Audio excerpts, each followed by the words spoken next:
Welcome to this wild ride of love. Who would have guessed that pretending to appease Daddy's expectations would lead to real feelings for Josiah? He showed up at Jukes' door with flowers, boldly confessing, leaving Josiah stunned and thinking, is this some kind of trick by Taizu? Josiah knew that Taizu didn't really care. Those invitations were all about dodging Daddy's pressure, and now he was utterly perplexed. That night, Josiah discussed it with Junhee, thinking, I don't want this plot daily. They never expected it, but now I must face reality, a congressman's daughter and a pro boy. Not to mention the kind-hearted Taizu, who's like that friendly bunny next door. To spare Taizu's feelings, Josiah swallowed his sadness and vowed to avoid Junhee, even as Junhee kept coming back for more.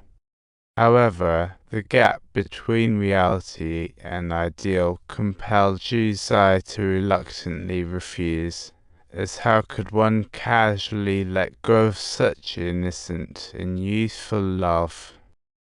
In the end, Josiah was still unable to forget Junhee, and in order to prevent Josiah from feeling sad, Junhee decided to talk to Taizu directly. Yet when he came clean, Taizu was unbothered, as if saying, I knew it all along. That necklace was a gift from her father to Josiah, proving that fate really has a sense of humor. In this lopsided love story, good-hearted Taizu ultimately chose to bow out gracefully.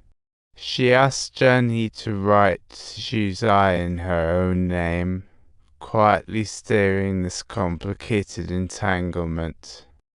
But just when things seemed smooth, a returned letter led Taizu's dad to stumble upon the secret.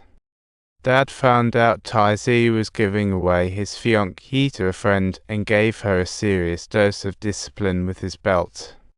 To avoid breaking up this love, Taizu chose an extreme route to end it, but thankfully, Junhee found out in time. Watching his good buddy sacrifice everything for him, Junhee just couldn't bear to be selfish with Josiah in him. Outside Taizu's room, Junhee stifled emotions and broke up with Josiah. She left behind the symbolic ball Josiah had given her, poof. She disappeared from his life. By the time Josiah got news of Junhee once more, it turned out to be a train bound for the battlefield. Hey, Junhee. Hey, Junhee.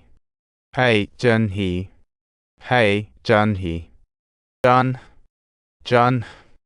Here comes the additional 5 words, is here comes the without altering original meaning. Junhee. Junhee. Junhee. Oh, Junhee.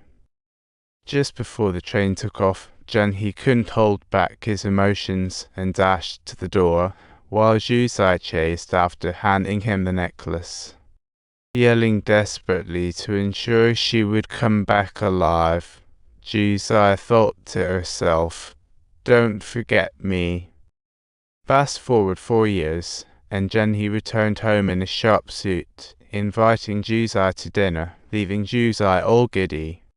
As they reminisced about old times, Josiah revealed that he had been waiting all this time for Junhee's return. But when Junhee learned all this, he said he was already married, and Jukes' face just dropped.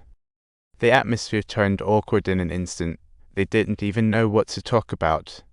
Junhee quickly changed the subject, glancing at the piano doll on the next table, blubbering about how it kept him company all these years. When Josiah looked over, the table was empty. It turned out some kid had swiped the doll, and Josiah couldn't help but laugh inside. Junhee's eyes, unbeknownst to him, had lost their sparkle. On the Vietnam battlefield, Junhee could have evacuated safely but was left behind. At the last moment, he spotted the necklace on the ground amidst flying bullets and charged back to retrieve it. But bravery comes at a cost. He was hit by a bomb on the way back, and he lost his sight. Now sitting there, Junhee smiled while recounting old stories, trying hard to hide his past brilliance. But Josiah was already sobbing uncontrollably, causing Junhee's expression to change drastically the moment he heard Josiah. Realizing that his lie had been exposed, Junhee hurriedly stood up to go away.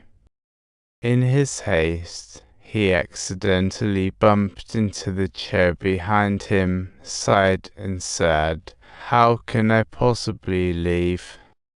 But last night I practiced this and almost tricked myself. I did a good job. I'll use this necklace for recycling. I do not want a bracelet. This belongs to Junhee," and it wasn't long after that. Juzai, under the pressure from both families, married Taizu, but no one knew the true meaning behind that tear in their wedding photo. Only he knew the meaning of that tear. Years later, Juzai brought his daughter Zai to the same river where he met Junhee. Junhee's comrades arrived with his ashes, revealing that Junhee had never married. Junhee knew that he couldn't bring Juzai happiness, so ultimately he told this kind-hearted lie. Ironically, years later, he met his soulmate. Junhee's ultimate wish was for Juzai to scatter his ashes in the river where they first met each other. Upon learning the truth, Juzai broke down in tears, realizing maybe this was all destiny's plan. It sealed their fate as kindred spirits, separated by life and death, with only that beautiful rainbow witnessing it all. Don't forget to subscribe.